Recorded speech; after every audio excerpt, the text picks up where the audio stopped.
The sound of a deadbolt sliding home is a very specific kind of punctuation. It isn't just the noise of metal meeting metal. It's the sound of a final breath, the sharp click of a story ending before the protagonist is ready to turn the page. I stood there on the cracked concrete of the driveway, the vibration of that click still humming in the soles of my sneakers. Behind that door was the only world I had ever known, a world of beige carpets, the smell of burnt toast, and the suffocating silence of a mother who had spent years looking at me as if I were a smudge on a lens she couldn't quite wipe clean. Now the smudge was gone. The rain wasn't a gentle, cinematic drizzle. It was a cold, rhythmic assault, typical of an October Tuesday that had decided to commit fully to the gloom. I gripped the gathered necks of the two black trash bags, the polyethylene handles biting into my palms like thin wires. They were heavy, filled with the frantic harvest of a 10-minute eviction. 3 pairs of jeans, a handful of sweaters that had seen better days, my worn copy of Wuthering Heights, and a stash of secret notebooks I'd kept hidden under my mattress. Everything I owned, everything I was permitted to keep, weighed roughly 40 pounds. It was a pathetic sum for 16 years of existence. I didn't turn around immediately. I kept my eyes fixed on the peeling white paint of the front door, waiting for the secondary sound, the sound of her footsteps retreating, the sound of the television turning back on, the sound of her life resuming its peaceful, unencumbered rhythm. I was a financial and emotional drain, she had said, her voice as flat and clinical as a weather report. She hadn't been angry. Anger would have implied a flicker of passion, a spark of something human. Instead, there was only a chilling, bureaucratic resolve. I was a line item she had finally managed to cross off the ledger. The first step away from the house felt like walking through waist-deep water. My sneakers, already soaked, squelched against the pavement. I reached the end of the driveway, where the manicured lawn met the indifferent gray of the public sidewalk. That line felt like a border between nations. On one side was the illusion of safety, the crushing weight of a home that didn't want me. On the other was the vast, terrifying emptiness of the world. I looked back once. The living room light was on, casting a warm amber glow against the rain-streaked window. I could see the silhouette of her head as she sat on the sofa, her posture relaxed, her focus likely on the evening news. She wasn't watching me go. She was already living in a world where I didn't exist. The wind picked up, a sharp northern gust that drove the rain into the collar of my hoodie. I shifted the weight of the bags, one in each hand, feeling the plastic stretch dangerously. If they tore now, my entire life would be scattered across the wet asphalt, a yard sale of misery for the neighbors to gawk at tomorrow morning. I began to walk. Each step was a heavy, deliberate choice. The streetlights flickered to life, their sickly orange glow reflecting off the puddles like oil slicks. I had no destination, no plan, and exactly $14.25 tucked into my pocket. The storm was gathering, the sky turning a bruised, violent purple, and for the first time in my life I realized that the woman who had carried me in her womb was perfectly content to let me drown in it. The bus station was a cathedral of the damned, a cavernous space where the air tasted of diesel exhaust, stale cigarettes, and the sour, unwashed scent of human desperation. It was 3 miles from the driveway where I had been discarded, 3 miles of walking through a downpour that had turned my black trash bags into slick, heavy anchors. By the time I pushed through the heavy glass doors, my hoodie was a sodden weight against my spine, and my sneakers were making a pathetic, rhythmic squelch that seemed to echo off the high, grime-streaked ceilings. I didn't look like a girl with a future. I looked like what I was, a piece of refuse that had managed to stand up and walk. I found a spot on a bench made of molded plastic, the kind designed specifically to be uncomfortable so that the weary wouldn't linger too long. It was a sickly shade of institutional blue, bolted to the floor in a row of identical rigid seats. I sat there for hours, my hands still gripping the knotted necks of my bags, watching the sweep of the second hand on the massive, cracked clock above the ticket counter. Every time the automatic doors hissed open, a gust of cold, wet air would chase the heat from the room, and I would shiver until my teeth clicked together. People moved around me like ghosts, tired men in stained work coats, women with hollow eyes clutching crying toddlers, and the drifters who lived in the shadows of the terminal, their entire lives contained in rolling suitcases held together by duct tape. That first night, the terror was a physical thing, a frantic bird trapped in my chest, beating its wings against my ribs. I kept expecting a hand to drop onto my shoulder, a police officer, a social worker, maybe even my mother, her face softened by a sudden, miraculous realization of what she'd done. But as the hours bled into the early morning, the bird stopped fluttering. It didn't die, it just went still, freezing into a hard, cold lump of coal. I realized then that the world didn't care about my tragedy. The commuters didn't see a homeless 16-year-old, they saw an obstacle to be avoided. The security guard didn't see a child in danger, he saw a potential loiterer he'd have to kick out at dawn. The hunger didn't start as a roar. It started as a whisper, a subtle hollow feeling just beneath my sternum. By the second day, that whisper had become a persistent, gnawing ache that made my vision swim if I stood up too fast. I had $14.25. I spent $2 on a sleeve of dry crackers and a bottle of water from a vending machine, rationing them with a precision that would have made a diamond cutter proud. I ate one cracker every 3 hours, chewing slowly until it was a paste, trying to trick my stomach into believing it was a feast. It was on the third day that I met Mags. She was a woman who looked like she was made of leather and discarded wire, her skin mapped with deep-set wrinkles and her hair a wild, silver halo that defied the damp air. She had been watching me from across the terminal, her eyes sharp and predatory, but not in the way the men's eyes were. She wasn't looking for a victim, she was looking for a student. "You're holding those bags too tight," she said, her voice a low rasp that sounded like gravel being turned in a bucket. She sat down 2 seats away, not looking at me but staring straight ahead at the flickering arrivals board. "You hold 'em like that, you're telling everyone in this room that there's something inside worth taking. Relax your hands, make 'em think it's just laundry. Nobody kills for a dirty pair of socks."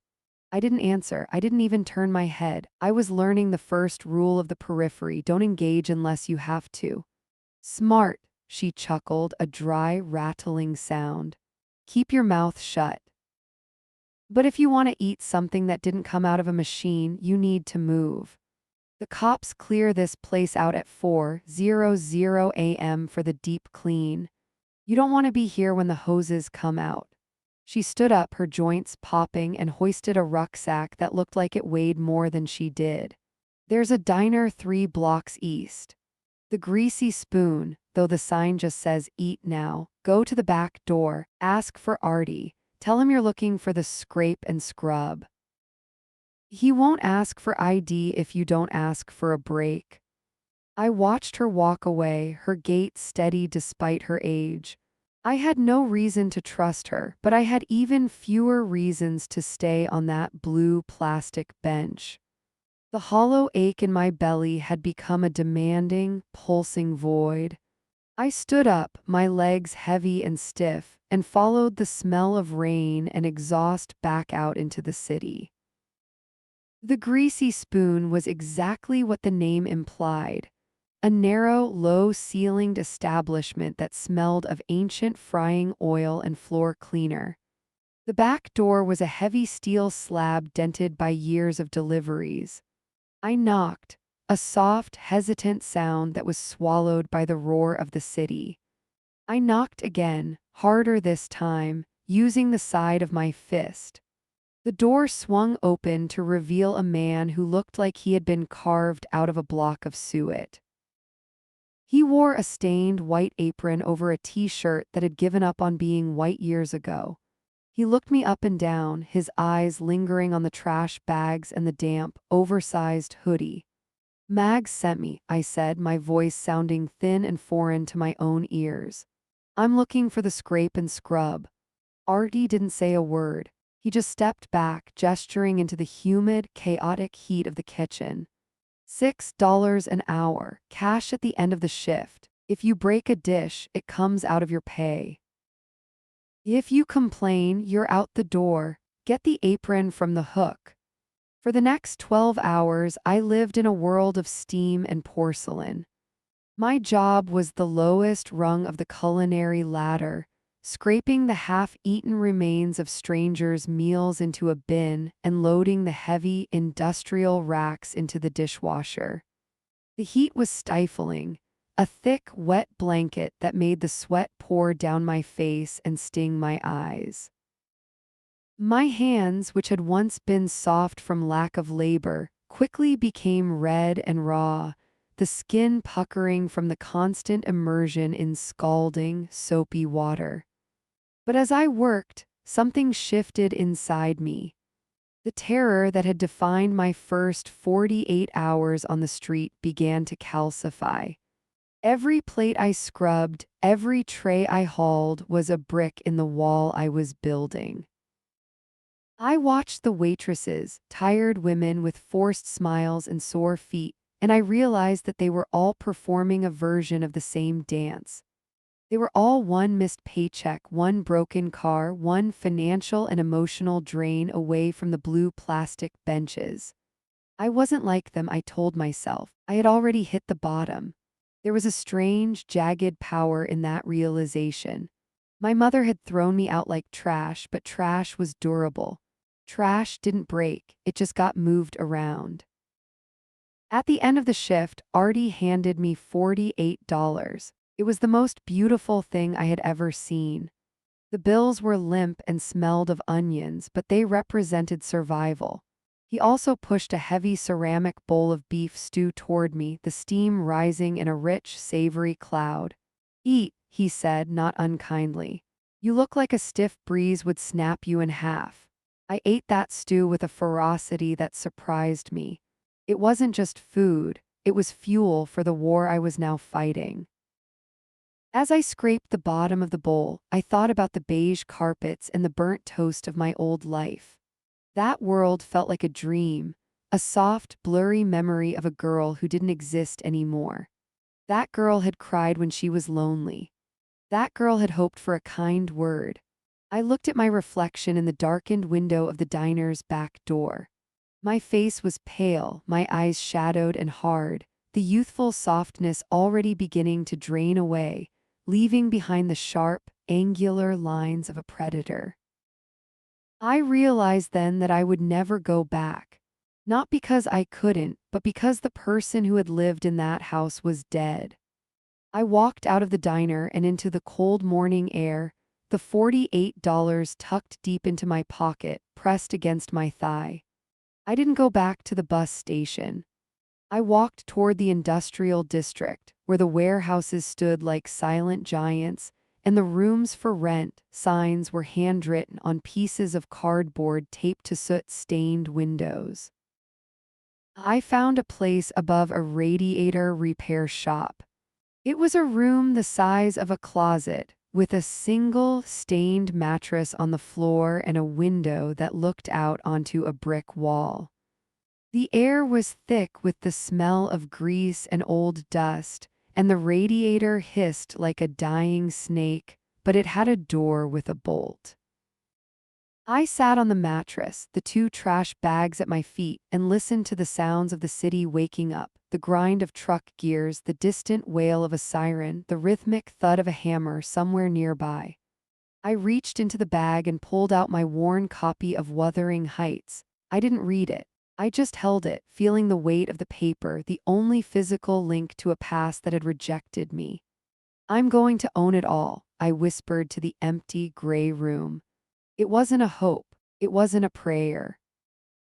It was a vow, cold and immutable. I'm going to own the house, the street, and the air she breathes. I'm going to make her look at me and see everything she threw away, and I'm going to make sure she knows she can never, ever have it back. The first year was a blur of gray light and bone-deep exhaustion. I became a creature of the margins, a shadow that moved through the city with a singular, icy focus. I worked 3 jobs, none of them legal, all of them grueling. In the mornings, I scrubbed the floors of a 24-hour gym before the first yuppies arrived to sweat away their excess. In the afternoons, I worked for a man named Silas who ran a recycling operation, which mostly involved stripping copper wire from abandoned buildings and sorting through mountains of scrap metal. At night, I was back at the Greasy Spoon, or some other dive like it, leaning over a sink until my back felt like it was being threaded with hot needles. I learned the language of the street, a dialect of silence and observation. I learned which alleys to avoid, which cops could be bribed with a free coffee, and which of the other unseen people were dangerous and which were just broken. I met a girl named Elena, who was 19 but looked 40, her teeth yellowed by cheap tobacco and her hands perpetually shaking. She taught me how to sew my money into the lining of my coat so it wouldn't be found during a pat-down.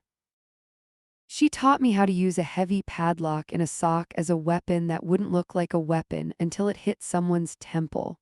Don't get soft, Elena told me one night as we sat on the fire escape of my tenement building, watching the rats scurry through the trash below. The minute you care about someone, they own you. And in this city, ownership is just another word for leverage. I took her advice to heart. I built a wall around my heart that was thicker than the brick walls of the warehouses I haunted. I stopped thinking about my mother's face. I stopped wondering if she ever looked at my old bedroom door and felt a pang of regret. I channeled every ounce of my hurt into a cold, calculating ambition. I didn't spend a cent that wasn't strictly necessary for survival. I lived on eggs, rice, and the occasional mistake meal from the diner. I wore the same 3 sweaters until they were threadbare, layering them against the winter chill. Every dollar I saved was a strike against the woman who had called me a financial drain. I wasn't a drain anymore. I was an accumulator. By the end of that first year, I had $3,000 hidden in the hollowed-out base of an old lamp in my room. It wasn't much, but it was a foundation. I was 17, I was alone, and I was harder than the concrete I walked on. The girl who had stood in the rain with 2 trash bags was gone, replaced by someone who looked at the world and saw only a series of transactions. I remember the day the shift happened, the day I stopped being a victim and started being a player. It was a Tuesday, exactly 1 year after the deadbolt had clicked home. I was at the scrap yard, hauling a heavy coil of copper toward the scale. Silas was watching me, his eyes narrowed behind the smoke of his cigar. "You're a fast learner, kid," he said, spitting a glob of tobacco juice onto the dirt. "Most people in your shoes, they just wait for someone to help them. You don't wait for shit." "Waiting is for people who think they have time," I replied, my voice as flat as my mother's had been that night in October. "I got a guy," Silas said, leaning back against his rusted desk. "He needs someone to run numbers. Someone who can do math in their head and doesn't have a mouth that leaks. It pays triple what I'm giving you. You interested?" I looked at my hands, scarred, stained with grease, the fingernails broken and black with grime. I looked at the scrap yard, a graveyard of things that had been used up and thrown away. I'm interested, I said. That was the beginning of the end of my poverty. I moved from the physical labor of the streets to the intellectual labor of the underworld. I discovered I had a mind for patterns, for the rhythmic flow of money and the subtle shifts in the market of the desperate. I was hyper-vigilant, my senses honed by a year of sleeping with one eye open. I could spot a lie before it was fully formed, and I could calculate a percentage faster than a man with a calculator. I was no longer just surviving. I was beginning to build. And every cent I earned, every secret I kept, every wall I built around my emotions was dedicated to a single burning purpose. I wasn't just going to survive the world my mother had thrown me into. I was going to conquer it, and then I was going back for the only thing she had ever truly loved. Her pride, her status, and that beige carpeted dream house that had been more important to her than her own blood. The transition from the scrap yard to the back rooms of the city's underground economy was like stepping from a blunt, noisy world into one of sharp edges and hushed tones. The man Silas introduced me to was named Victor, a man who dressed in tailored suits that cost more than my entire year's earnings, but who still had the cold, dead eyes of a shark. He operated out of a legitimate-looking import-export office, but the real business happened in the ledger I began to keep. Victor didn't care that I was a 17-year-old girl.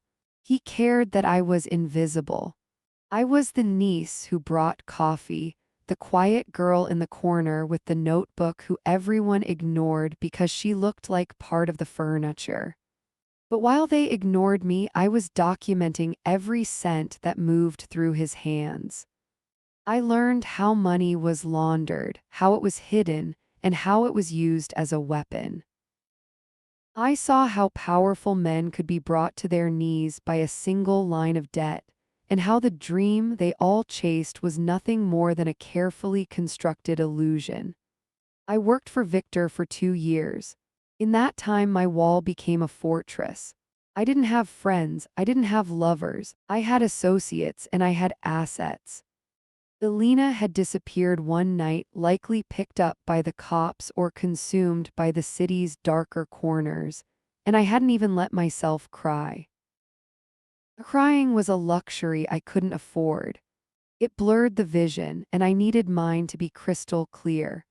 By the time I was 19, I had saved enough to move out of the radiator shop and into a clean, sterile apartment in a part of town where people didn't know my name. I bought a laptop. I started taking night classes in finance and real estate under a false name, and I began to invest. Not in stocks or bonds, but in the things I understood: debt and desperation. I bought the notes on small, struggling businesses. I bought the deeds to properties in neighborhoods that were about to be gentrified. I was a vulture, circling the dying parts of the city and waiting for the right moment to strike. And all the while, I kept tabs on her. It wasn't hard. My mother, for all her bureaucratic coldness, was a creature of habit. She still lived in the house on Oak Street.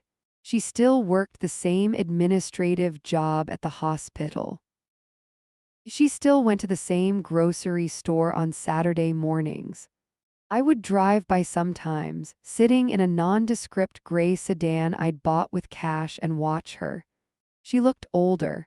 The sharp lines of her face had softened into a permanent scowl of discontent. The house, her dream, was starting to show its age. The white paint was peeling in earnest now, the shutters were slightly askew, and the lawn she used to obsess over was patchy and overgrown. She was struggling. I could see it in the way she moved, the way she clutched her purse to her chest as if she were afraid someone would snatch it. The financial and emotional drain was gone, but her life hadn't become the peaceful, unencumbered paradise she'd imagined. Without me to blame for her unhappiness, she had been forced to face the fact that she was just a small, bitter woman living in a decaying house. I watched her, and I felt nothing but a cold, clinical satisfaction. The wall was complete. There was no more hurt, no more longing for a mother's love. There was only the plan.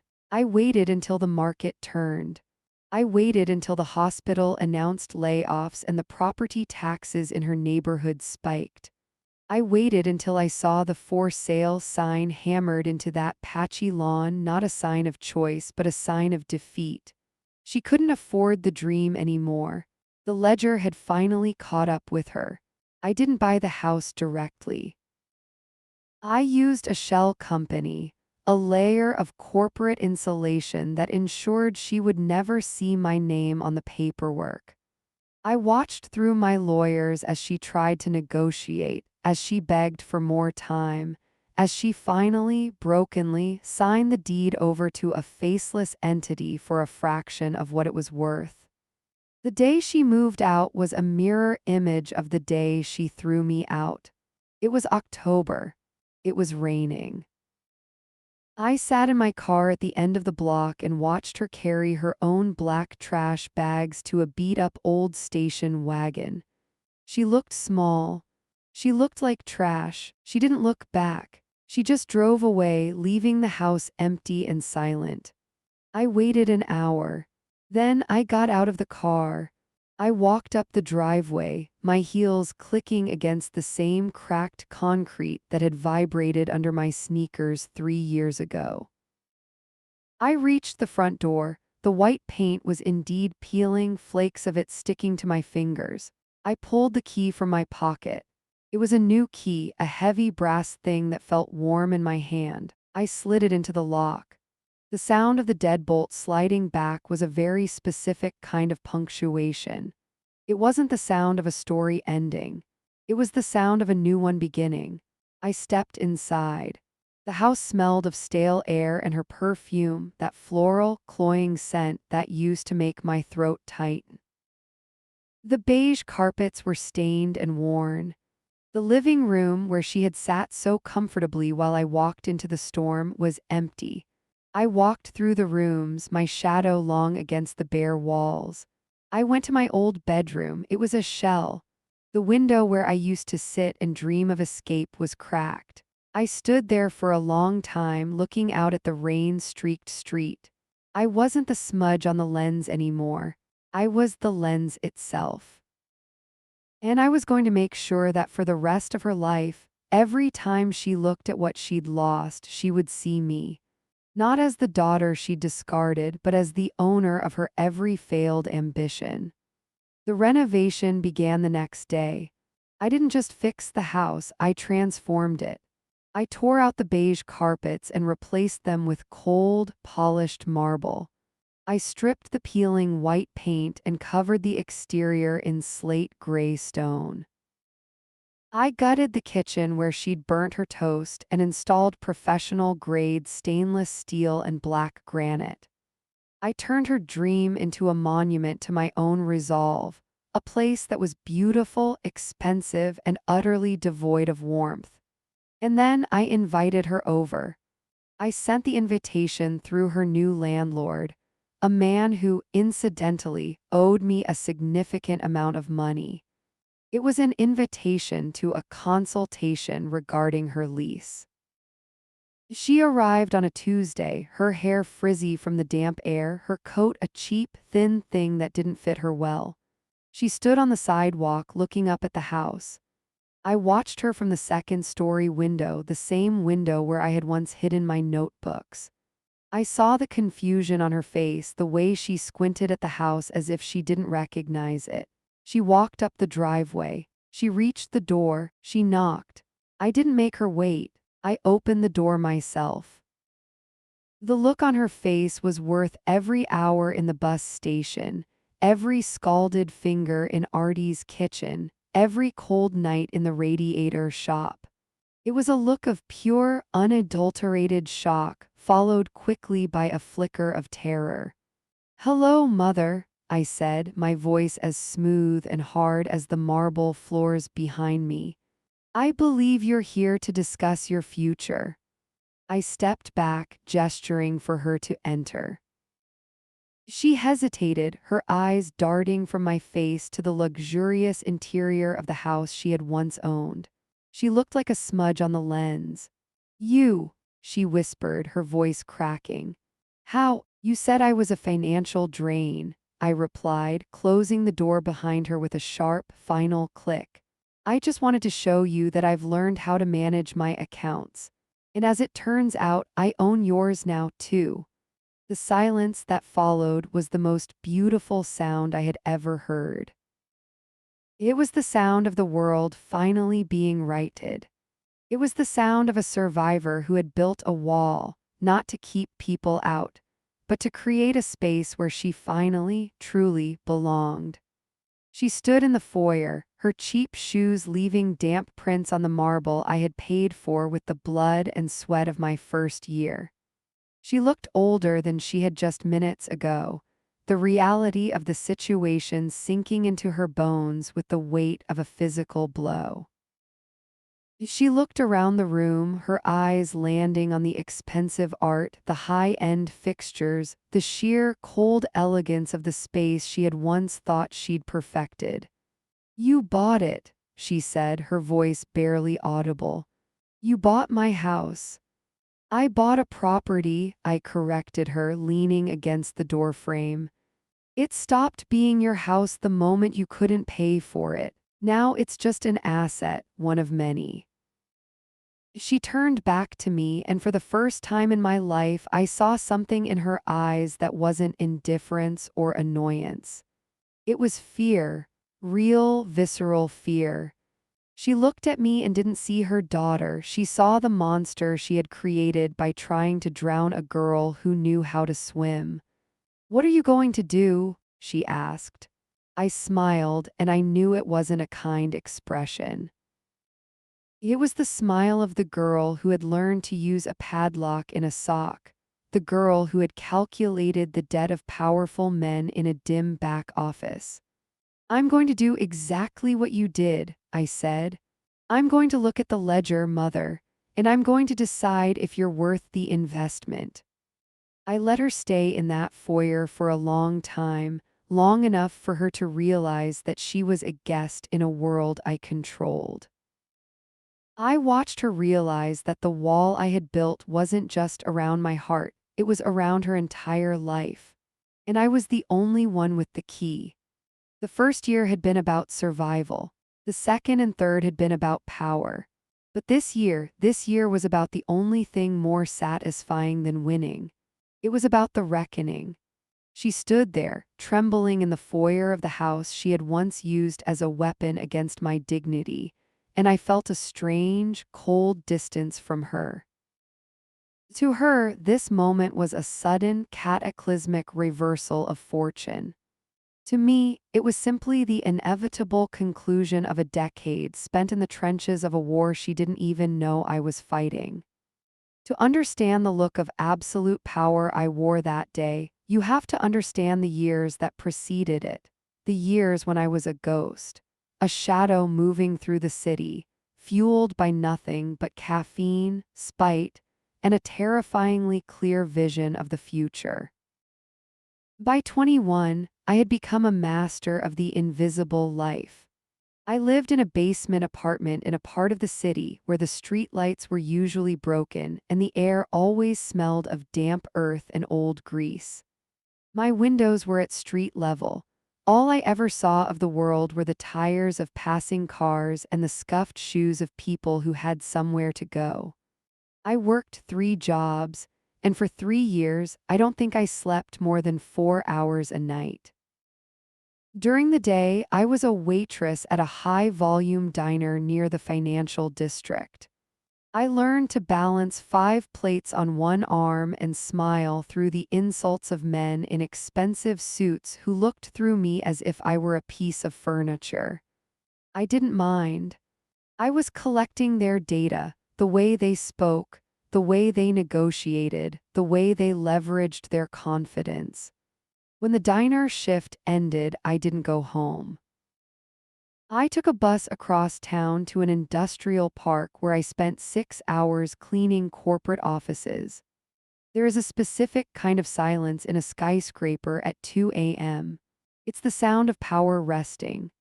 I would vacuum the plush carpets of CEOs, empty their trash cans filled with shredded dreams and discarded memos, and polish their mahogany desks until I could see my own hollowed-out face in the grain. I was a phantom in the hallways of the elite. I learned their secrets by the things they threw away. I found out who was merging, who was failing, and who was cheating. I was a fly on the wall with a mop in my hand, and I was taking notes. Between the diner and the cleaning crew, I was a student. I carried my textbooks in a heavy backpack that made my shoulders ache with a permanent, dull throb. I studied in the flickering light of the basement, my breath visible in the air during the winter months because the radiator only whistled and never actually produced heat. I was studying finance and law not because I loved them, but because they were the languages of the people who had the power to throw others out like trash. If I wanted to own the world, I had to understand the fine print that governed it. I remember the exact moment the shift happened. It was a Tuesday, much like the one where my mother now stood before me. I walked to an ATM in a 24-hour bodega, my hair smelling of floor wax and fried onions, my hands cracked and bleeding from the winter air. I inserted my card and checked the balance. For the first time, the number staring back at me didn't start with a zero or a few hundred. It was $50,000. It was the accumulation of every tip, every overtime hour, and every penny I had clawed away from the world by living on ramen and tap water. I stood in that greasy bodega, the neon light humming above my head, and I felt a wall solidify inside my chest. It wasn't just money, it was a fortress. It was the proof that I had become untouchable. I realized then that society only sees you when you're a problem or a peer. When you're the help, you're invisible. And in that invisibility, I had built a kingdom. I made a silent vow to that flickering ATM screen. I would never again be vulnerable to the whims of another human being. I would never be worthless. I would become the person who decided what things were worth. Looking at my mother now, her face pale against the slate-gray walls of the foyer, I realized she was still trapped in the world of appearances. She saw the marble and the stone and thought I had gotten lucky. She didn't see the girl who had scrubbed toilets until her fingernails bled just to buy the first brick of this house. She didn't see the years of being a ghost. She only saw the haunting. "You look tired, Mother," I said, my voice cutting through her stunned silence. "Sit down. We have a lot of paperwork to go over, and I find that debt is much easier to discuss when one isn't fainting." I turned and walked toward the kitchen, not checking to see if she followed. I knew she would. She had nowhere else to go, and for the first time in my life, I was the one holding the leash. The girl she threw away had come back as the woman who owned her horizon. I heard the soft, uneven click of her heels on the white marble, a hesitant, stuttering rhythm that betrayed her nerves. This kitchen was a cathedral of utility, all brushed steel, waterfall edge calicut a marble, and a silence so profound it felt expensive. I didn't look back as I reached for two porcelain cups, their weight substantial and reassuring in my palms. I could feel her eyes roaming the room, cataloging the professional-grade range, the sub-zero refrigerator that vanished into the custom cabinetry, and the floor-to-ceiling windows that framed the manicured gardens like living oil paintings. I set the cups down with a controlled, rhythmic clink. I was no longer the girl with the backpack and the smell of floor wax clinging to her skin. My transformation had been a slow, deliberate carving. I wore a charcoal gray wool suit, tailored so precisely to my frame that it felt like armor. My hair was pulled back into a low, severe knot, revealing a face that had lost its softness to the sharp angles of calculation and endurance. I had learned the power of a steady gaze and the lethal efficiency of a well-timed silence. When I looked at her now, I didn't see the monster of my childhood. I saw a woman who had let her life be dictated by the very things I now owned. "The coffee is black," I said, finally turning to face her. "I don't keep sugar in the house." She sat at the edge of the leather upholstered bar stool, her hands clutching a designer handbag that I recognized as a 3-season-old knockoff. Her knuckles were white. She looked smaller than I remembered, or perhaps I had just grown so much larger in the intervening years. The bitterness that used to radiate from her like heat from a radiator seemed to have cooled into a thin, translucent film of desperation. "It's a beautiful house, Alara," she whispered, her voice cracking. I always knew you had it in you." The lie was so blatant it was almost insulting.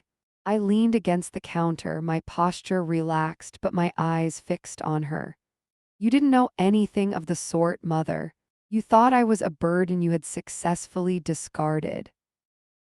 But we aren't here for nostalgia. My mind drifted back to 6 months ago, the moment the trajectory of our lives shifted back toward one another. I had been sitting in my office on the 42nd floor, the city spread out beneath me like a map I had finally mastered. I was scrolling through a private real estate portal, a habit born of a restless need to acquire, when a thumbnail image stopped my heart. The Gables. The name alone carried the weight of 1,000 childhood humiliations. It was a sprawling Victorian mansion on the edge of the historic district. A house of gables, turrets, and wrap-around porches that looked like it had been plucked from a storybook. To the rest of the world, it was an architectural landmark. To my mother, it was the altar of her religion. I remembered the Saturdays of my youth, the only times she seemed truly alive. She would put on her best dress, the one with the frayed hem she kept hidden, and she would drive our rattling blue sedan through the heights. She would slow down as we approached the Gables, her breath hitching in her throat. She would point a trembling finger at the stained glass windows and the iron gates, her eyes wide with a hunger that was almost feral. "That's a real house," she would hiss, her grip tightening on the steering wheel until her rings bit into her skin. "That's where people who matter live, not in a dump like ours. If your father hadn't been a coward, if you weren't such an expensive mistake, we could have been in a place like that." She used that house as a yardstick to measure my worthlessness. Every time I failed a test, every time I needed new shoes, every time I breathed too loudly, she would remind me that I was the anchor dragging her away from the life she deserved. A life symbolized by those dark green shutters and the meticulously trimmed hedges of the Gables. She didn't just want the house. She wanted the status it conferred, the way it would make the world look at her with envy instead of pity. When I saw that "for sale" sign in the digital listing, I didn't feel joy. I felt a cold, crystalline clarity. The price was exorbitant, the maintenance a nightmare, and the location was miles from my firm.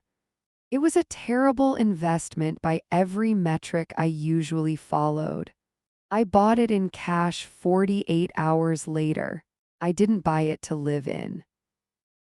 I bought it because I knew, through the grapevine of debt collectors and legal filings I had been quietly monitoring for years, that my mother had finally managed to claw her way into a high-interest rental in the carriage house behind the main estate.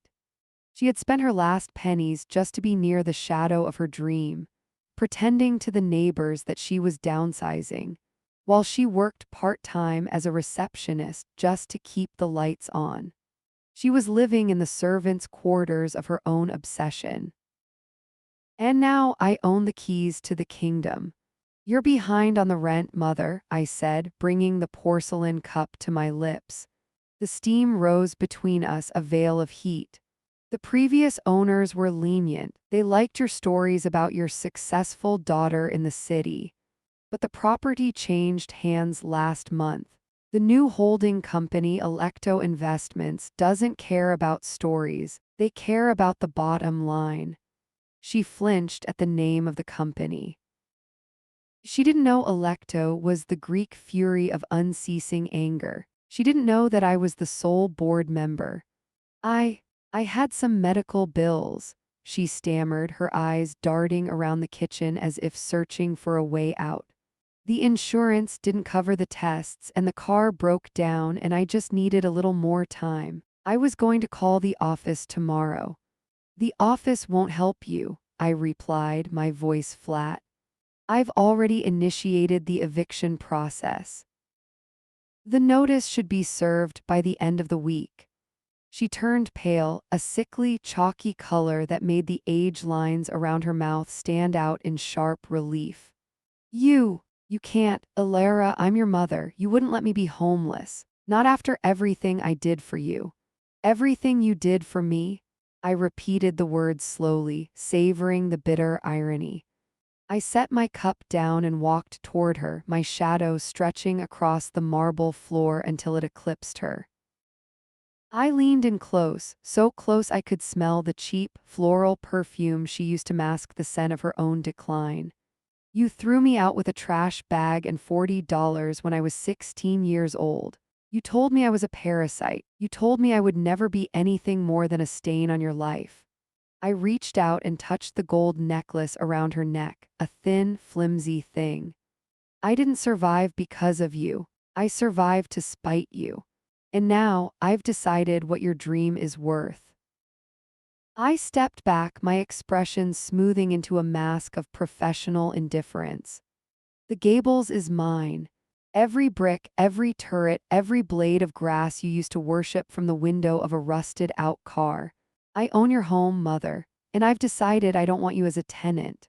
She began to shake, a fine, rhythmic tremor that started in her hands and moved to her shoulders. The realization was finally sinking in. The girl she had discarded like refuse was now the architect of her ruin. Please, she whispered, the word a ragged tear in the silence. Please, Alara, where am I supposed to go? I looked at her, and for a fleeting second I saw the woman who used to tower over me, her voice a whip, her disapproval a cage. Now she was just a tired, aging woman in a house she couldn't afford, begging a daughter she didn't love. There are plenty of basement apartments across town, I said, my voice devoid of malice, which made it all the more terrifying. I hear the streetlights are usually broken and the air always smells of damp earth. You'll find it familiar. It's exactly where I started when you decided I wasn't worth the space in your life. I walked to the counter and picked up a thick manila folder, sliding it across the marble toward her. It made a dry, rasping sound. There is an alternative, I said, watching her eyes fixate on the folder like a drowning person watching a life raft. But it requires you to be honest for the first time in 35 years. And I think we both know how difficult that will be for you.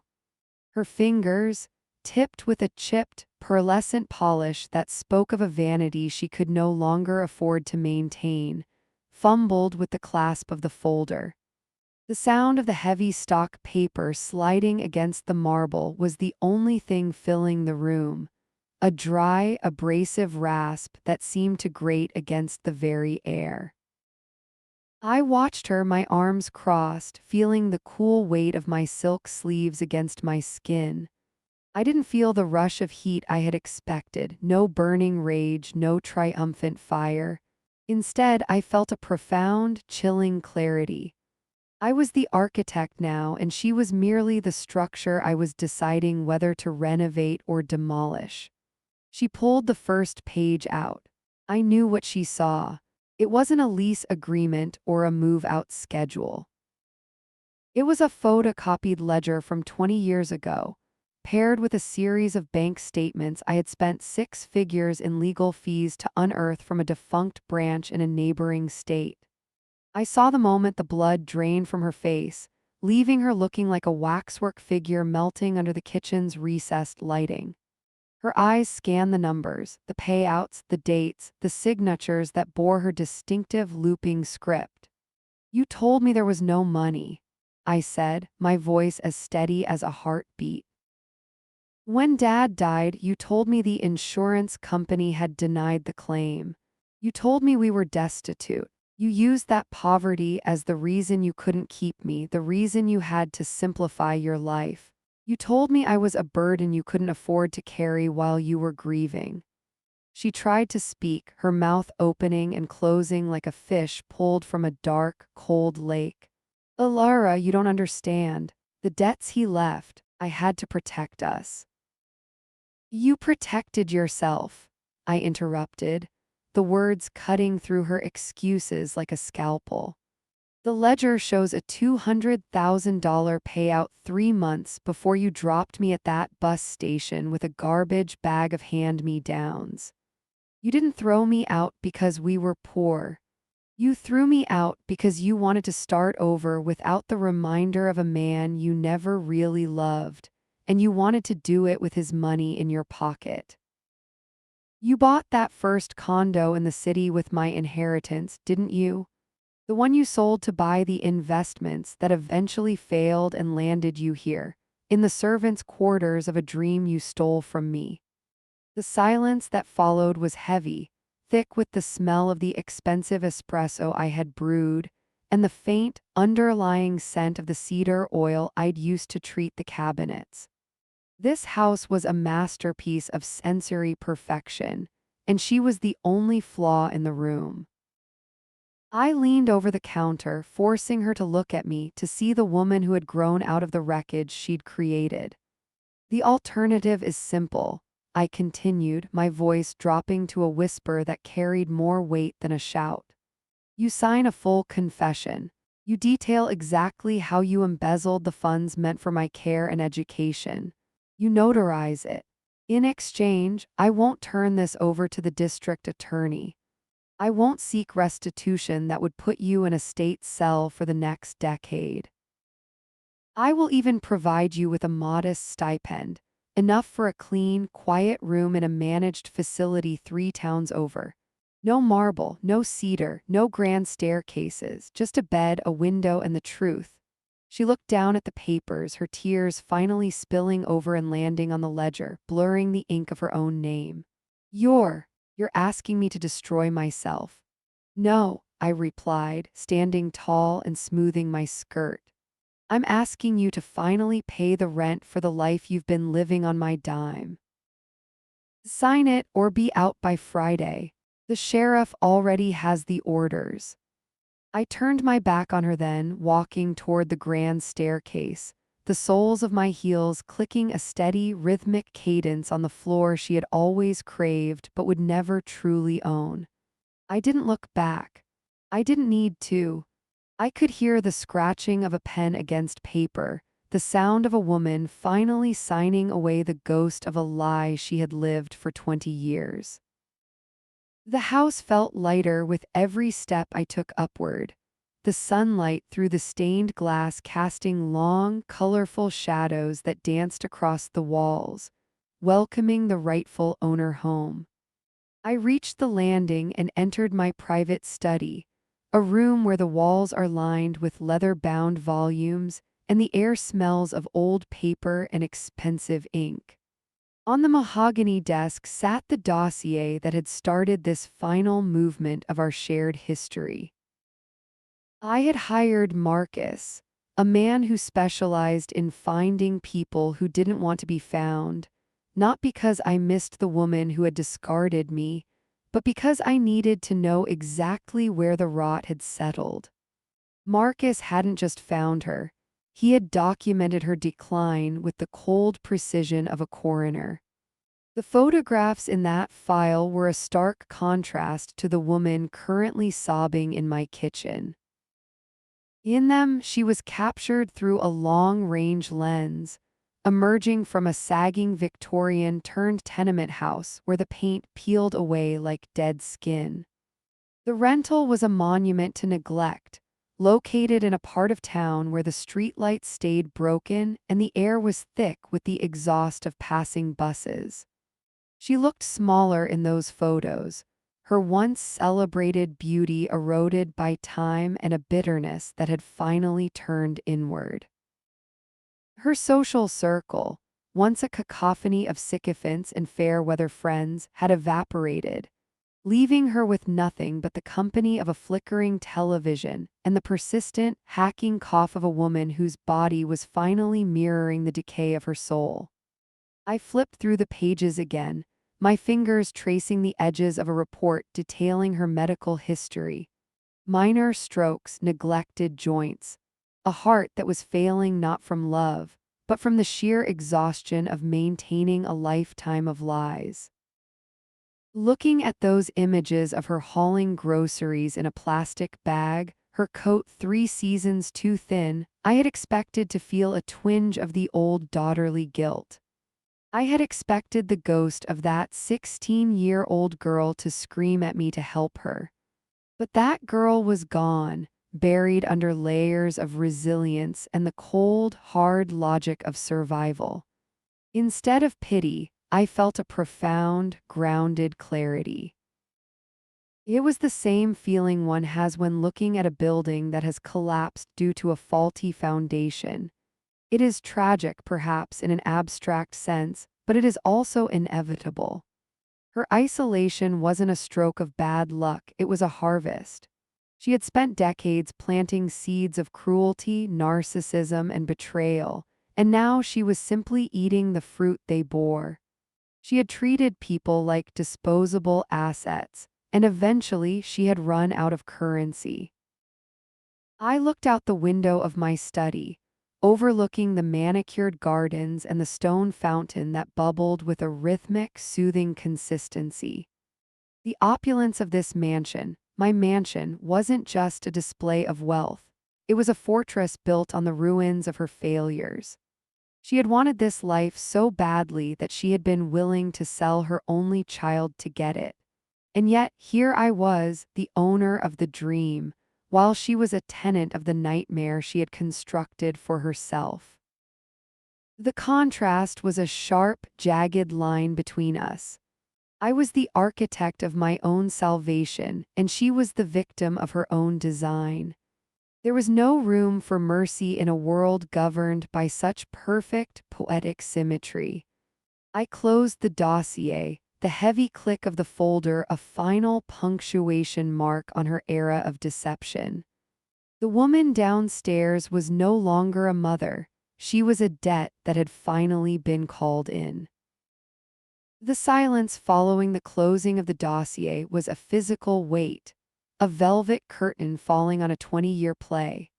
I stood by the study window for a moment longer, watching the afternoon sun turn the garden fountain into molten silver. My movements were deliberate and unhurried as I turned toward the door. There was no need for haste now. The clock had been ticking since the night I was 16. A few more minutes of her waiting in the wreckage of her pride wouldn't change the outcome. Descending the grand staircase, the house felt resonant, as if the very walls were breathing a sigh of relief. I reached the bottom step and walked toward the morning room, the space I had meticulously curated for this consultation. The air was thick with the scent of Casablanca lilies, cloyingly sweet, the kind of fragrance that clings to the back of the throat. I knew she hated them. She'd always claimed they smelled of funerals. It was a psychological needle, a subtle discomfort she wouldn't be able to name until the nausea fully set in. She was still sitting at the Sheraton table, her hands trembling as she clutched a damp tissue.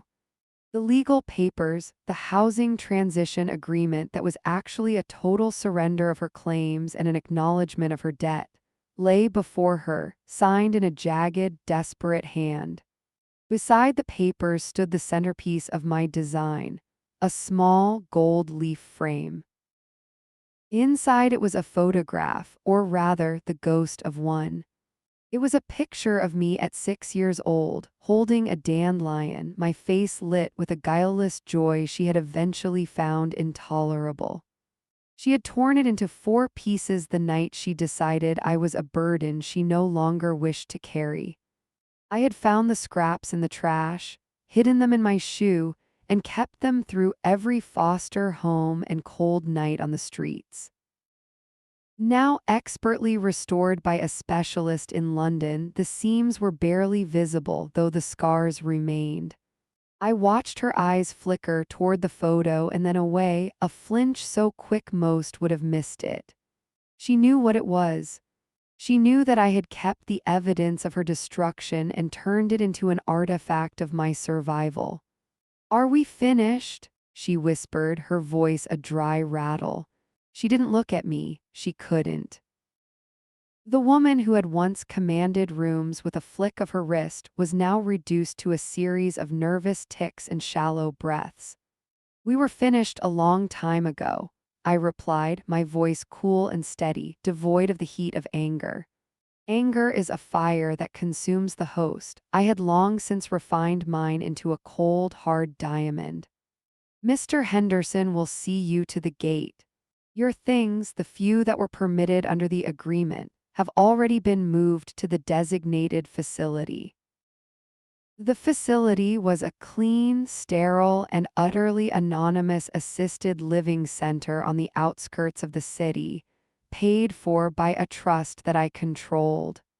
It was a cage of comfort, a place where she would be cared for but never seen, a mirror of the invisibility she had once forced upon me.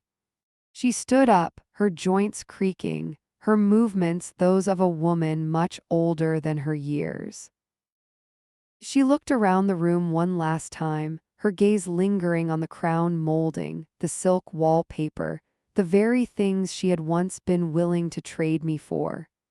She realized then, I think, that she was leaving the dream not because of a tragedy, but because she had been evicted by the child she thought she had discarded. I didn't offer my hand. I didn't offer a goodbye. I simply stood there, a pillar of the life I had built as she walked past me. The smell of her cheap perfume, a desperate attempt to cling to a ghost of elegance, trailed behind her, quickly overwhelmed by the lilies. When the heavy front door finally clicked shut, the sound echoed through the foyer like a gavel. I walked over to the table and picked up the photograph. I traced the faint lines where the paper had once been severed. The house was quiet now, truly quiet, the kind of silence that only comes when a haunting has finally ended. I was the owner of the dream, the architect of the reality, and for the first time in my life I was completely, beautifully alone in my own home. I looked at the signature on the paper, the final piece of her I would ever have to touch, and felt nothing but the cool, clean air of a debt settled in full.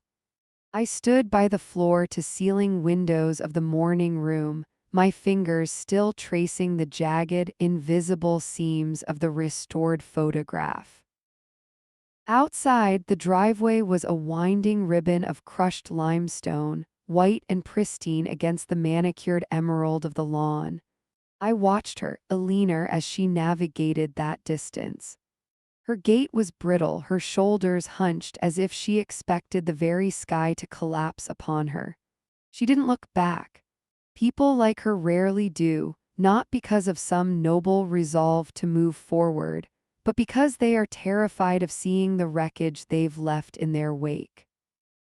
I watched until the black sedan I had arranged for her reached the iron gates, paused for a heartbeat as the sensors recognized the departure, and then vanished onto the main road.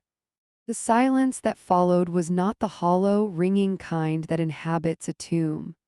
It was a dense, textured silence, the kind that settles in a theater after the final curtain has fallen and the audience has departed. I let out a breath I felt I had been holding for 20 years. My lungs expanded fully, the air tasting of expensive wood polish and those cloying lilies. But beneath it all, there was the scent of victory. It didn't taste like champagne or honey, it tasted like iron. I walked slowly through the foyer, my heels clicking a rhythmic, solitary cadence on the Italian marble. This floor was a specific shade of crema marfil she had obsessed over in the architectural magazines she used to steal from the doctor's office. She had spent years describing it to me, not as a dream she wanted to share, but as a standard I would never help her achieve. To her, I was the friction in her gears, the stain on her potential. I remembered the night the metaphor became literal. It hadn't been a grand, cinematic explosion. It was quiet. It was efficient. She had handed me 3 black lawn bags, the heavy-duty kind meant for yard waste, and told me that my presence was cluttering her destiny. She used those exact words. I stood on the curb of our dilapidated rental, the plastic of the bags slick with a sudden, drizzling rain, and watched her bolt the door. To her, I was trash. And the thing about trash is that you don't worry about where it goes once the truck hauls it away. You just enjoy the empty space it leaves behind. I moved into the library, the room that served as the heart of my empire. The walls were lined with first editions and leather-bound ledgers, a fortress of knowledge and capital. I sat in the high-backed wing chair, the leather cool against my skin. On the desk lay the housing transition agreement, her signature a pathetic scrawl at the bottom. It was the final deed of gift, the ultimate surrender. She had signed away her pride for a room with a view and 3 meals a day, never realizing that the view was curated by the very clutter she had discarded. I looked at my hands. They were steady. No tremors, no cold sweat. I had expected a surge of something, perhaps a lingering spark of the old hurt, or a flicker of the daughterly love that had taken so long to die. But there was only a profound sense of order. The universe had been out of balance for 2 decades, and today I had simply moved the decimal point back to where it belonged. I wasn't just the owner of her dream house, I was the architect of her reality. She would live out her days in a facility where the wallpaper was the exact shade of beige she detested, eating food that was nutritious but utterly bland, surrounded by people who would never know her name. She would be safe, she would be fed, and she would be entirely, devastatingly irrelevant. I picked up the telephone, a heavy, vintage-style piece in burnished brass, and dialed the internal line for the kitchen. "Maria," I said, my voice sounding melodic in the vast, quiet room. "You can remove the lilies now. Bring me a glass of the Montrachet. And Maria, open the windows in the conservatory. I want to feel the breeze." I hung up and leaned back, closing my eyes. The trash had not only survived the landfill, it had returned as the gold that bought the world she had failed to conquer. I was 16 no longer. I was the master of this house, and the haunting was finally over. The only ghost left in these halls was the one I chose to keep. The girl with the dandelion, finally safely home. I sat there for a long time, listening to the house. It was a living thing, a symphony of structural integrity and expensive materials, and it belonged entirely to me. Every joist, every tile, every breath of air was mine. I thought about the facility again, envisioning Alina sitting in her new, sterile room. She would be looking at the walls, perhaps trying to find a flaw in the paint, some small thing she could criticize to feel powerful. But she would find nothing. I had designed her world to be flawless and impenetrable, a velvet-lined box from which there was no escape. A soft knock at the door signaled Maria's arrival. She entered with a silver tray, the wine glass condensation beaded and gleaming. She placed it on the side table without a word, her movements practiced and respectful.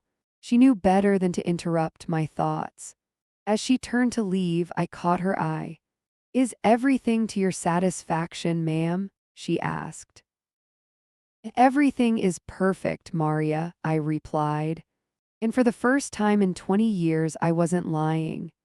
As she closed the door, I took a sip of the wine. It was crisp with notes of stone fruit and a flinty finish. I stood up and walked to the fireplace where a small, controlled flame flickered behind the glass. I took the housing transition agreement and held it for a moment, feeling the weight of the paper. Then, with a deliberation that felt like a prayer, I fed it into the shredder concealed within the mahogany cabinet. The machine whirred, a low, mechanical growl, and the document vanished, turned into thin, meaningless strips of white. The evidence of her surrender was gone because I no longer needed it.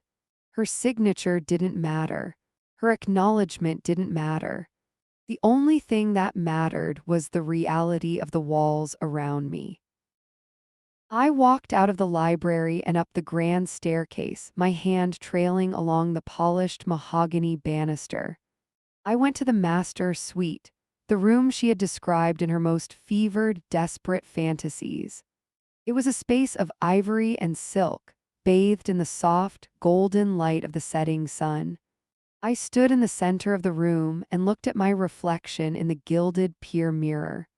I saw a woman who had been broken into 4 pieces and put back together with gold. I saw a woman who had turned a lawn bag into a kingdom. I smiled, a small, private thing, and watched as the last of the sun dipped below the horizon, casting long, elegant shadows across the floor. The day was over. The debt was paid. And I was, at last, the only sovereign of my soul.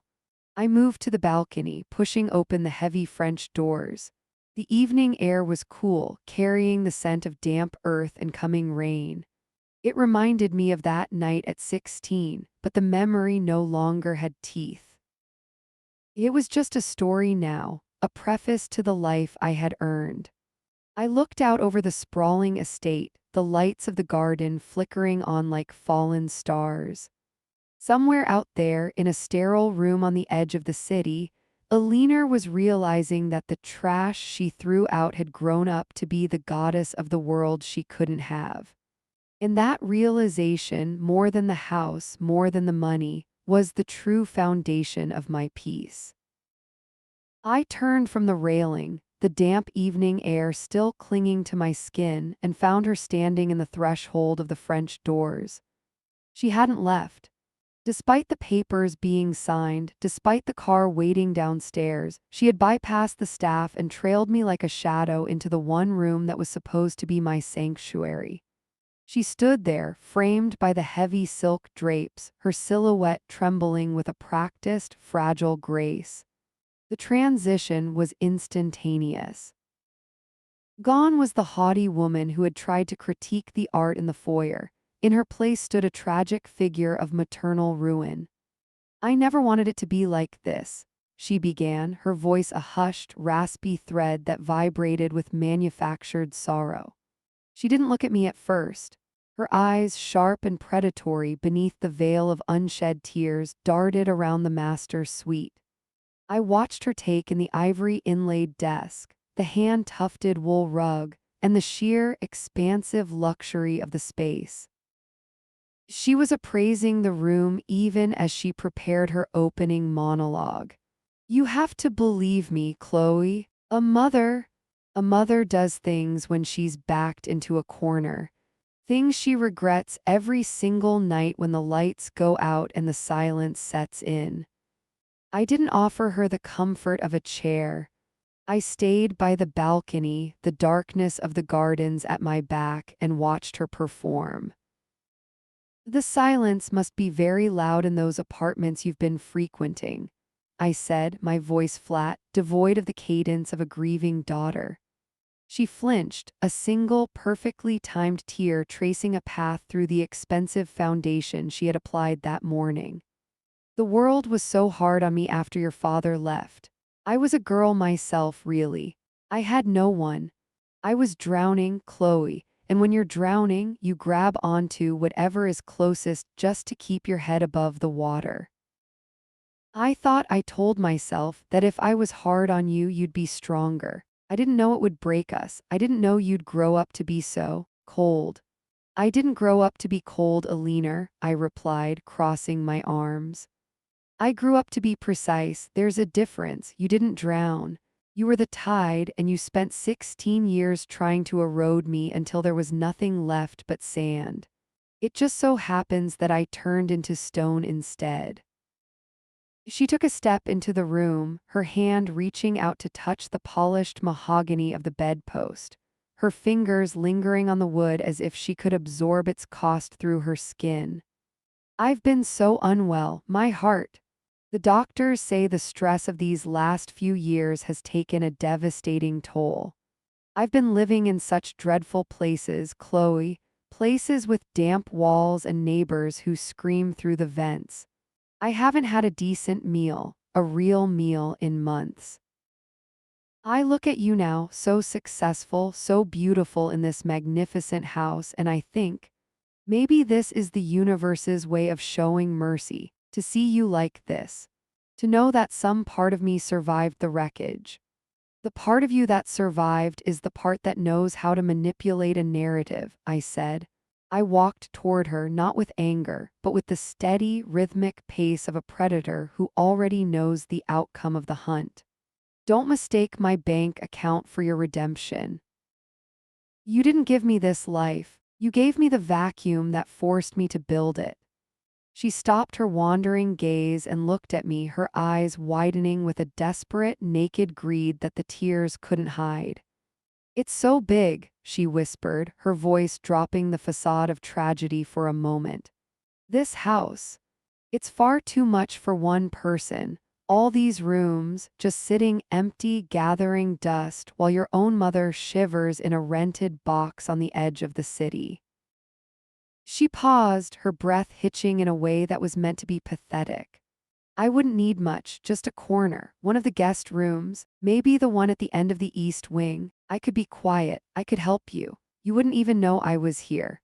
The desperation finally stripped away the last of her pride, leaving her standing there like a beggar in a designer coat.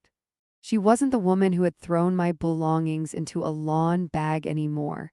She was a squatter looking for a gilded cage to call home. She looked at the bed, her fingers twitching as if she could already feel the high thread count sheets against her skin. I'm not looking for a roommate, Alina, I said, my voice cutting through the air like a blade. And I'm certainly not looking for a ghost to haunt my hallways. The East Wing is for guests, and you are a stranger who has overstayed her welcome. Please, she whispered, the fragility finally becoming real as she realized the facility wasn't a suggestion but a sentence. Just one room. I'm your mother, you can't truly mean to put me in a home, not when you have all of this. I looked at her, really looked at her, and saw the woman who had stood in a rainy driveway 20 years ago watching a teenager walk away into the dark. I have all of this because I learned how to live without you, I said, my voice echoing in the vast, beautiful room. Why would I ruin the view now? I walked past her, the scent of her cloying perfume a sharp contrast to the crisp, clean air of the house. I opened the door to the hallway and gestured toward the stairs. The car is waiting, Alina. Don't make Maria call the security firm. It would be such a tawdry end to such a dramatic performance. She stood frozen for a moment, her face contorting, the mask of the victim slipping to reveal the jagged, ugly resentment beneath. But then, seeing the absolute lack of emotion in my eyes, she pulled her coat tight around her shoulders, straightened her back, and walked out. She didn't look back. She didn't need to. The silence she had once used as a weapon was now the only thing I was giving her in return. I watched her descent from the top of the stairs, a small, retreating figure against the backdrop of my success. When the heavy front door finally clicked shut, the sound vibrated through the floorboards, a final percussive note in the long, dissonant symphony of our lives. I walked back into my room, closed the French doors against the night, and sat down in the quiet. The house was mine. The air was mine. And for the first time in my life, the mother who had thrown me out was exactly where she belonged, on the outside looking in. As she reached the threshold, her hand trembling against the heavy oak of the front door, I felt the words I had been holding for 20 years finally rise, cold and sharp, to the surface. I didn't let her leave with the hollow dignity of a silent exit. I followed her down the grand staircase, my heels clicking a slow, predatory rhythm against the marble that echoed up into the vaulted ceilings. She stopped at the base of the stairs, turning to look up at me, her face a map of ruin and fading hope. "Do you remember that Tuesday, Alina?" I asked. My voice was calm, a steady, low vibration that seemed to fill the foyer. The rain wasn't quite this poetic back then. It was just cold, and it smelled like wet asphalt and exhaust. She blinked, her chest heaving under the weight of her designer coat. A coat she couldn't afford, just like she couldn't afford the grace she was currently begging for. "Chloe, please, I've told you I'm sorry." "I remember the exact weight of the black plastic bag you handed me," I interrupted, stepping onto the final tier of the staircase so I was level with her. I could see the way her pupils dilated, the way she looked at the opulence surrounding us, the gold leaf detailing, the silk-covered walls, and how it suddenly seemed to press in on her. "I remember the way the plastic stretched because you'd shoved my boots in too fast, and I remember what you said when I asked where I was supposed to go." I leaned in, close enough to smell the expensive gin she'd clearly used to bolster her courage before coming here. "You told me that I was a burden you could no longer afford to carry. You told me that some things are just trash, Alina, and that the only way to keep a house clean is to throw the trash out before it rots the floorboards." The color drained from her face, leaving her looking sallow, almost gray. The grand foyer, which she had spent the last hour trying to inhabit like a queen, seemed to shrink around her. The vastness of my success became a crushing weight, the very air in the room turning thin. She looked small, not the smallness of a victim, but the smallness of a discarded thing. "I didn't buy this house to share it with you," I said, my voice dropping to a whisper that cut deeper than any shout. "I didn't buy it because I needed 10 bedrooms or a view of the valley. I bought it because it was your ultimate prize. I bought it to own the one thing you wanted most, not as a gift, but as a monument to the fact that I didn't need you to get it. This house is a testament to my survival, and more importantly, it is a testament to your absolute failure as a mother." I watched her eyes dart to the door, then back to the warmth of the hallway. The psychological weight of the reversal was visible in the way her shoulders slumped, the way she seemed to age a decade in the span of a breath. She was realizing, finally, that the trash she had thrown out had returned to buy the landfill and build a palace on top of it. "You were right about one thing that day," I continued, my tone devoid of anger, replaced only by a clinical, devastating clarity.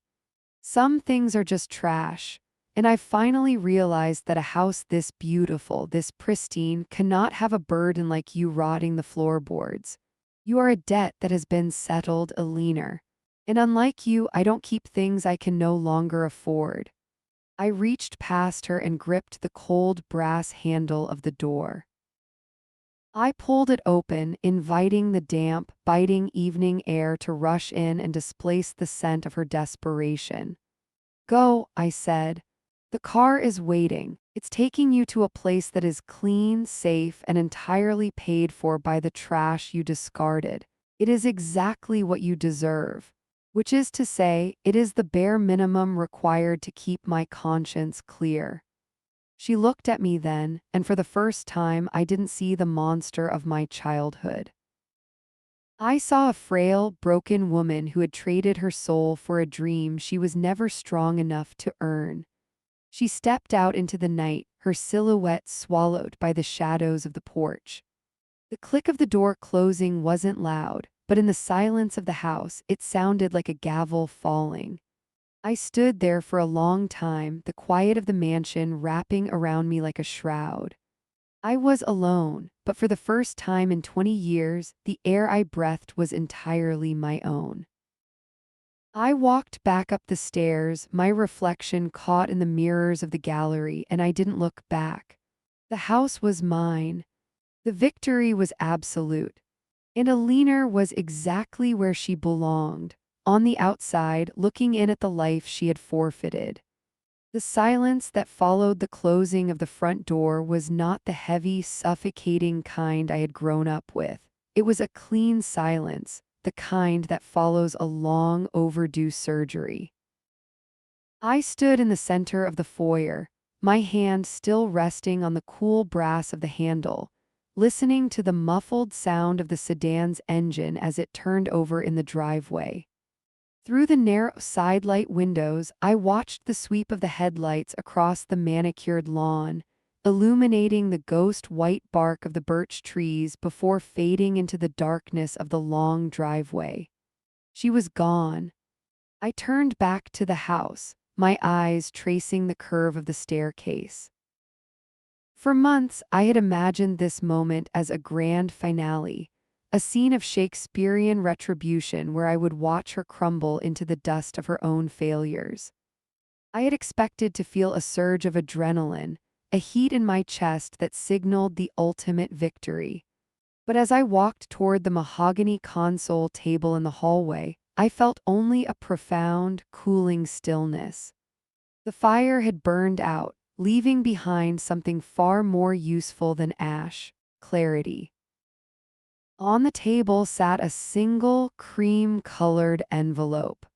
I picked it up, feeling the weight of the thick stationery. Inside was not a key to this house, nor a blank check, but a carefully drafted legal agreement and a one-way itinerary.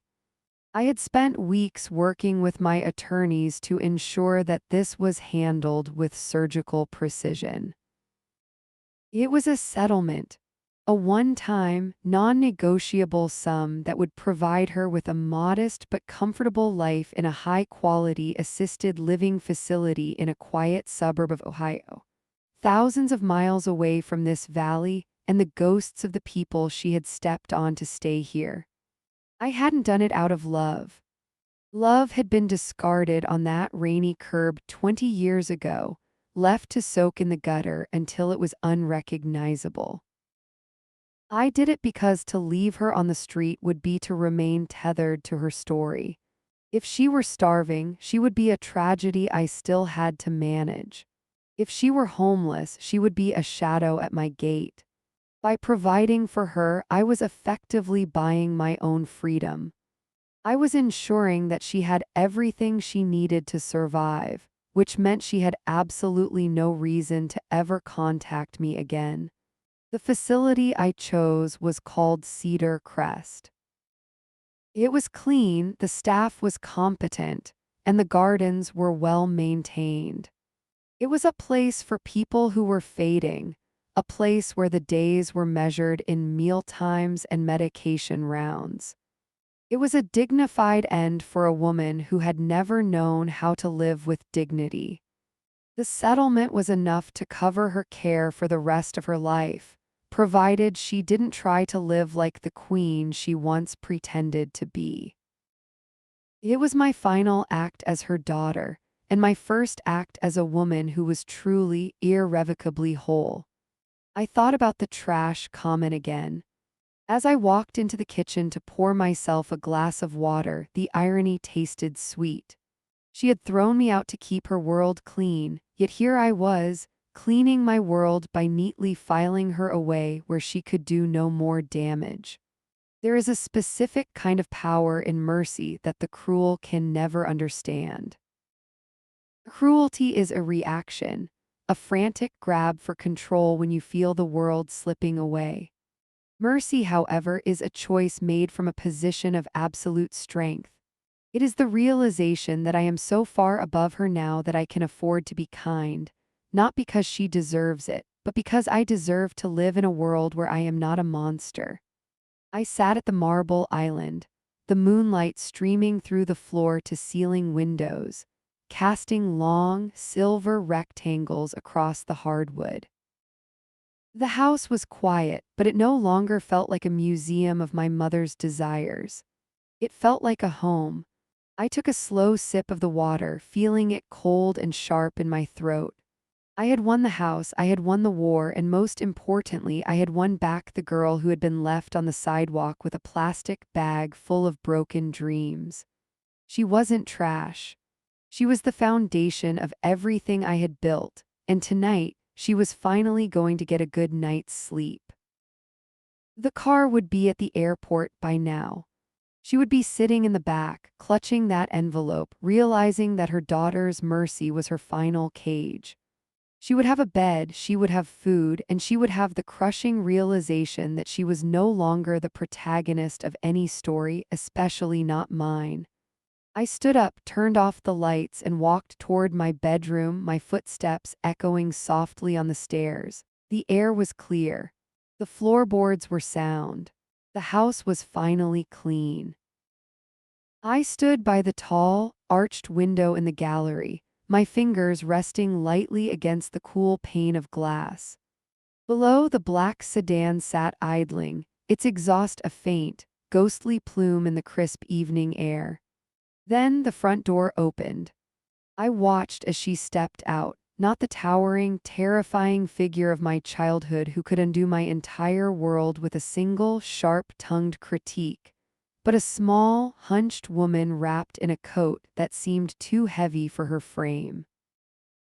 She looked diminished, swallowed by the sheer scale of the estate she had spent her life coveting. She didn't look up at the window. She didn't scan the facade for one last glimpse of the daughter she had discarded. She simply climbed into the back seat, her movements stiff and uncertain, and closed the door. As the car began to roll down the long, winding drive, I followed its progress until the red glow of its taillights faded into the shadows of the overhanging oaks. When the heavy iron gates at the edge of the property finally swung shut with a distant metallic click, something profound shifted in the very atmosphere of the house. The air, which had felt thick and stagnant with the weight of her presence, suddenly felt thin and sweet. The silence that followed wasn't the oppressive, walking on eggshells quiet of my youth. It was the peaceful stillness of a sanctuary. I turned away from the window and began a slow circuit of the rooms. For months, this house had felt like a battlefield, a place where I had to assert my dominance over every square inch of crown molding and every slab of Carrara marble. It had been a monument to her vanity, a museum of the things she thought would make her whole. But as I walked through the library, trailing my hand over the spines of books she had never read, and through the dining room where she had imagined hosting galas that never came to be, the house felt different. It felt like it was finally breathing. The ghosts of her expectations, the demand for perfection, the hunger for status, the biting cold of her disapproval, were being drawn out of the floorboards and exhaled into the night. I thought of the girl I used to be, the 16-year-old standing on a rain-slicked curb with 2 leaking trash bags and a heart that had been shattered into 1,000 jagged pieces. She had thrown me out like I was something disposable, something that could be forgotten once it was out of sight. She thought she was discarding a burden, but she was actually releasing a force she couldn't possibly comprehend. I had spent 2 decades taking the shards of that broken girl and forging them into something unbreakable. I didn't just survive the debris she gave me, I used it as the foundation for a life she could never hope to touch. I reached the top of the stairs and looked down at the foyer. The moonlight hit the floor in long, silver ribbons. I wasn't a guest here, and I wasn't an intruder reclaiming a lost inheritance. I was the architect of my own peace. I reached for the master light switch, the one that controlled the grand chandelier and the recessed lighting of the gallery. With a soft click, I plunged the downstairs into darkness. I wasn't afraid of the shadows anymore, they were mine to command. I walked toward my bedroom, my footsteps steady and sure. I am no longer the girl with the trash bags. I am the woman who built a kingdom out of the wreckage. And as I finally closed my eyes, I realized that for the first time in my life, I was truly, completely at rest.